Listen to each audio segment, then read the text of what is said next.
Olá, tudo bem? Sejam bem-vindos ao Prosa no AbDH, um espaço onde vamos prosear, conversar sobre a aplicação dos direitos humanos no dia a dia, no nosso dia a dia, no nosso cotidiano.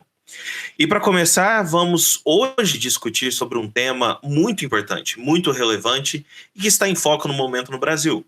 Vamos falar sobre o direito ao esquecimento. Com a recente decisão do STF sobre a inconstitucionalidade, mas afastando a possibilidade sobre a desindexação. Até que ponto podemos realmente esquecer? O que é o direito ao esquecimento? E para esse assunto muito importante, recebemos o professor e promotor do Rio de Janeiro, professor Dr. Guilherme Magalhães Martins. Professor, seja muito bem-vindo ao Prosa no AbDH. Obrigado pelo convite, João Alexandre. É uma alegria estar falando aqui para o Laboratório de Direitos Humanos de Uberlândia. E tem uma frase de Fernando Pessoa, um verso, que traduz e sintetiza muito essa ideia no momento em que ele diz que tudo em que se passa no onde vivemos é em nós que se passa, tudo que cessa no que vemos é em nós que cessa. Está muito ligado a um direito, ensina Rodotà, de governar a própria memória para devolver a cada um a possibilidade de se reinventar, de construir personalidade, identidade, libertando-se da tirania das jaulas em que uma memória onipresente e total pretenda aprisionar tudo. A internet, então, especialmente deve aprender a esquecer através do caminho de uma memória social e seletiva ligada de respeito aos direitos fundamentais da pessoa. É verdade que várias críticas são feitas pela doutrina à terminologia direito ao esquecimento, porque é considerada uma terminologia muito ampla, que vai desde o cancelamento de registros criminais até a desindexação, como na vertente do caso Google Spain, mas, para mim, é uma terminologia perfeita, embora a gente deva distingui-la da desindexação. Eu prefiro distinguir a desindexação. O STF foi muito claro, em várias vezes, colocando que o direito ao esquecimento é reconhecido como um direito fundamental.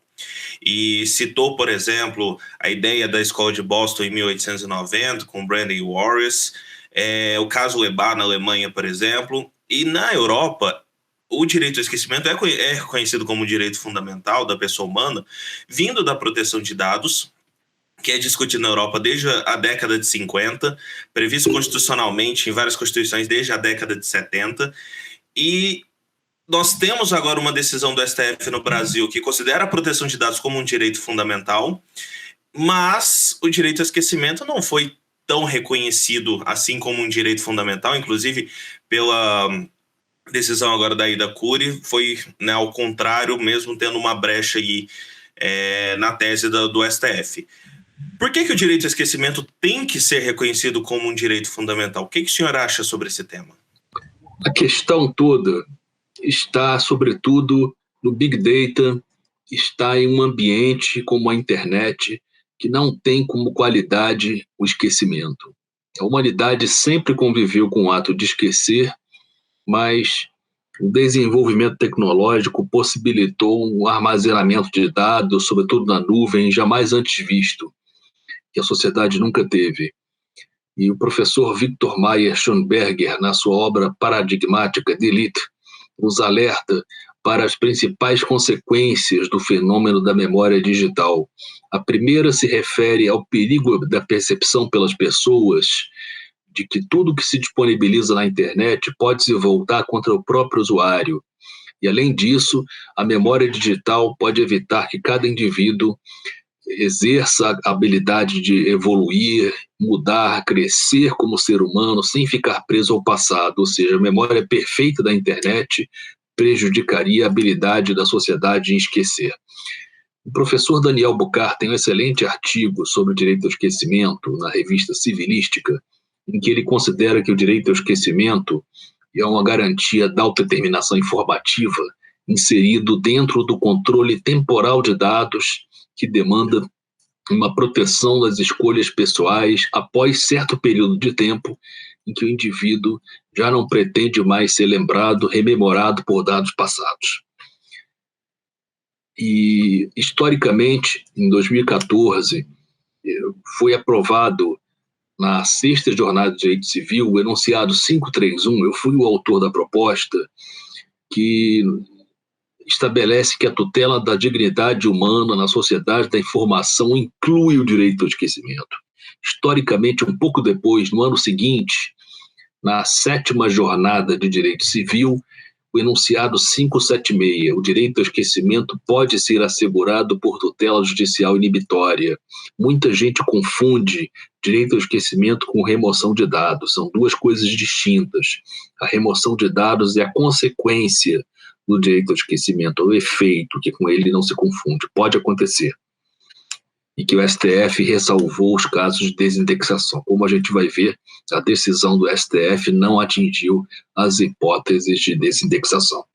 Hoje, a decisão do STF foi ligada muito em relação à televisão, a uma grande emissora, ao caso aí da Cury, a um programa televisivo. Mas hoje, o direito ao esquecimento, principalmente na Europa, como o senhor bem ressaltou, em relação à desindexação, vem para as redes sociais, vem para o nosso cotidiano, vem para o nosso dia a dia.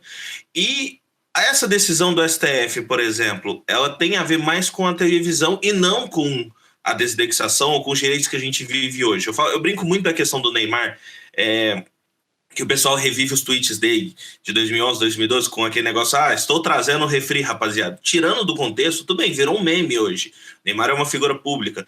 Mas isso quando afeta as pessoas diretamente, quando afeta a vida privada diretamente, porque a gente não tem mais controle do que um print pode ser salvo, que uma foto pode ser salva, onde pode ser salvo, existem milhões de nuvens, existe um armazenamento praticamente ilimitado hoje. Então, o que essa decisão do STF, por exemplo, vai impactar no dia a dia das pessoas? Como o senhor já deu a brecha, realmente não tem a ver com a desindexação, mas quando eu precisar, por exemplo, uma informação não estiver correta sobre a minha pessoa, ou tiver alguma coisa que invada a minha vida privada, eu posso pedir esse esquecimento? A questão é a seguinte, ainda em histórico, foi aprovado na 8ª jornada de direito civil o enunciado 613, a liberdade de expressão não goza de posição preferencial em relação aos direitos à personalidade. A decisão do STF se aplica, como fez questão de mencionar o relator, ministro Dias Toffoli, a todos os meios de comunicação.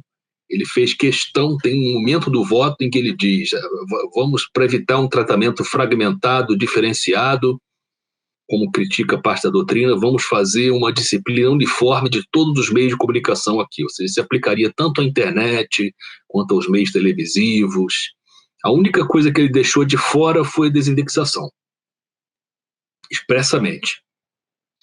E, então, o tema 786, engraçado, saiu um artigo hoje do professor Otávio Luiz Rodrigues, do Conjur, que ele critica a ideia defendida por parte da doutrina de que o direito ao esquecimento seria inexistente. Na verdade, o que o STF defendeu não foi isso. Não é uma questão de inexistência, é uma questão de incompatibilidade com o ordenamento jurídico brasileiro. O STF cita vários precedentes, como Marcha da Maconha, biografias não autorizadas, a DPF 130, para considerar que é incompatível com a Constituição. O tema chega a definir o direito ao esquecimento. Ele define como o poder de obstar, em razão da passagem do tempo, a divulgação de fatos ou dados verídicos ilicitamente obtidos e publicados em meios de comunicação social analógicos ou digitais.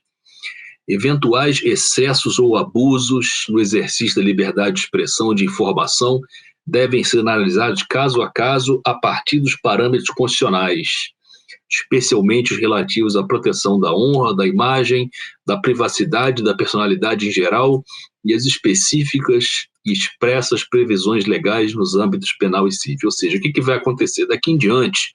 É verdade, eu concordo, embora eu sempre tenha sido um defensor do direito ao esquecimento, que no Brasil tem havido uma banalização do Instituto, uma espécie de disque 0800 para esquecer. Isso gerou críticas e foi o que motivou em grande parte a decisão do STF. Tinha muitas situações em que muita gente citava o direito ao esquecimento quando não era caso do direito ao esquecimento. Teve uma Big Brother chamada Aline, que deixou o Big Brother e passou a estabelecer uma vida simples no interior de São Paulo, e que depois fizeram uma reportagem sobre ela, e de forma invasiva, e ela invocou o direito ao esquecimento, mas talvez não fosse o caso do direito ao esquecimento, fosse privacidade, fosse imagem, fosse uma outra coisa. Daqui em diante, em relação a esse caso do Neymar, que você mencionou, fosse assim. Embora a gente deva analisar isso com uma certa parcimônia, porque tem um artigo do Código de Processo Civil. Eu escrevi um artigo juntamente com a professora Cíntia Rosa de Lima para o Migalhas sobre a natureza caleidoscópica do direito ao esquecimento, natureza multifacetária, como Deus grego Janos, de muitas faces, alertando que, ao editar enunciados de súmula, os tribunais devem se ater às circunstâncias fáticas dos precedentes que motivaram sua criação. Vai ser muito difícil um caso igual ao caso Aida Cury. É um caso muito específico, foi um feminicídio em 1958 em Copacabana, uma moça atirada viva de um prédio, retratado 50 anos depois pela TV Globo. Tem a discussão de saber se só a vítima pode invocar o direito ao esquecimento ou só o acusado, se os familiares também podem, não vou entrar nem nesse mérito. Enfim, você teria que ter um caso semelhante, uma circunstância fática idêntica para invocar aquele precedente, coisa que vai ser muito difícil. Mas o que aconteceu foi a generalização de um caso fraco. Mas o que vai acontecer na prática é que as demandas vão acabar e, majoritariamente, prevaleceram direitos à memória, liberdade de informação e de expressão. O voto do relator tem ainda uma referência ao artigo 4º, inciso 2, letra A da LGPD, em cujos termos não se aplica o tratamento de dados àquilo que foi realizado para fins exclusivamente jornalísticos e artísticos. Ou seja, a liberdade é a regra e as exceções devem ser expressas. E o senhor pontuou muito bem essa questão, por exemplo, do Big Brother. Eu acho que é o que está agora na moda, né? E uma das discussões que teve no STF, que está tendo também na Europa, é o que é o interesse coletivo.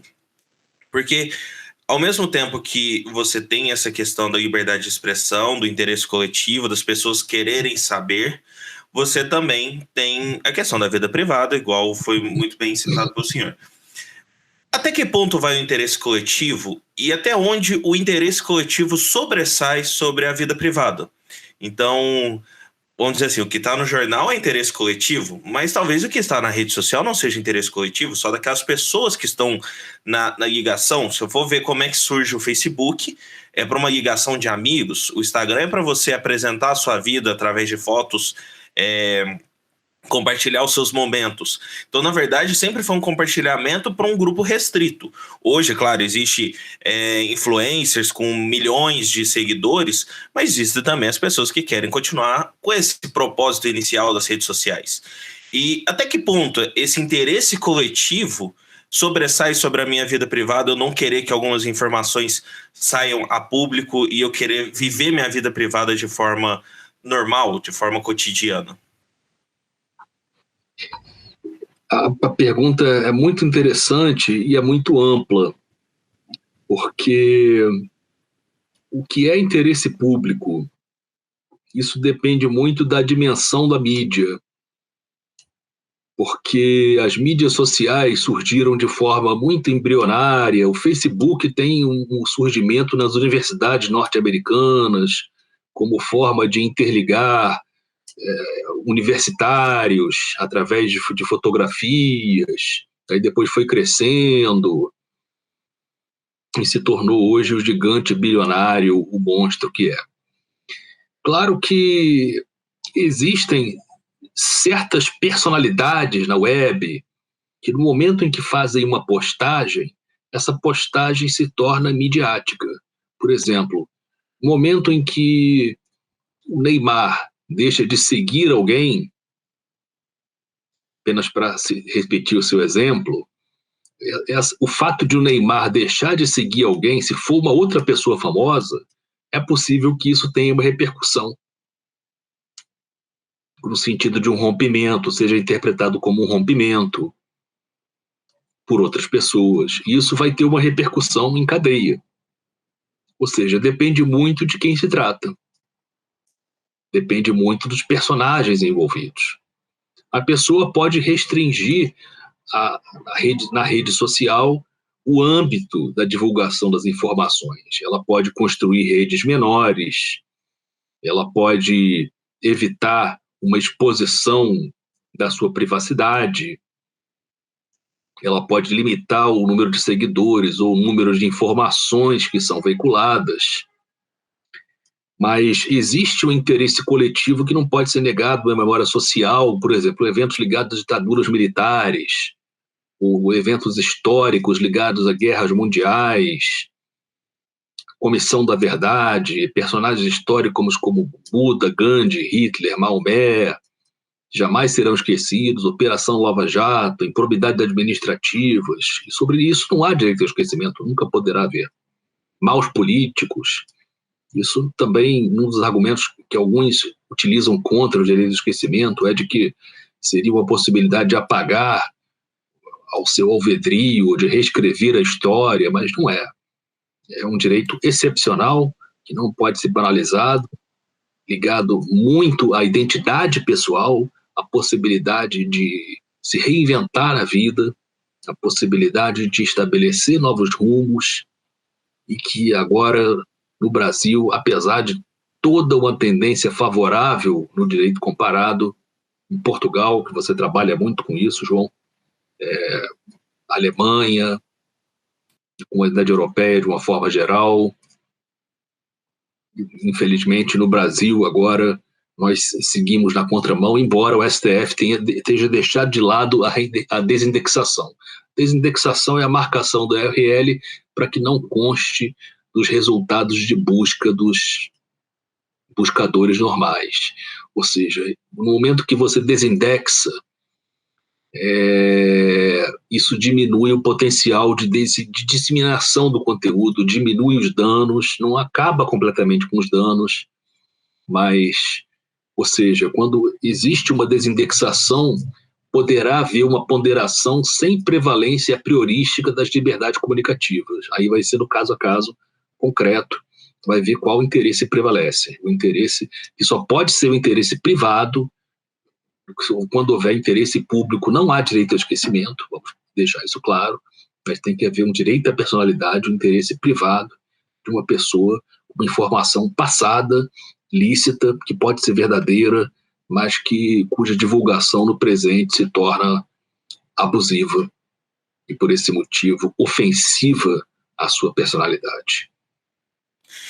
E é até bom o senhor ter levantado a bola, que eu já tinha até separado essa pergunta aqui. Porque eu também pesquiso sobre direito ao esquecimento, e muito que eu ouvi sempre, o direito ao esquecimento é o direito dos políticos a apagar o seu passado, é o direito que as pessoas que cometeram crimes vão apagar o passado, ninguém mais vai saber que o político é corrupto, que houve desvio por causa dessa pessoa, e então é o direito ao político esquecer o seu passado, os seus erros e começar a reescrever uma história. E eu acho que isso vai muito na questão desse interesse coletivo, porque se nós temos um interesse coletivo, se isso era um dinheiro público, se foi obra de corrupção, por exemplo, igual o senhor falou da Lava Jato, isso não pode ser esquecido. Jamais.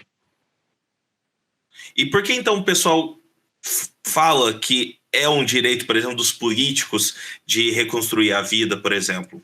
Alguns projetos de lei do Congresso levam a essa interpretação, talvez. Alguns políticos tentaram e não conseguiram, sem sucesso.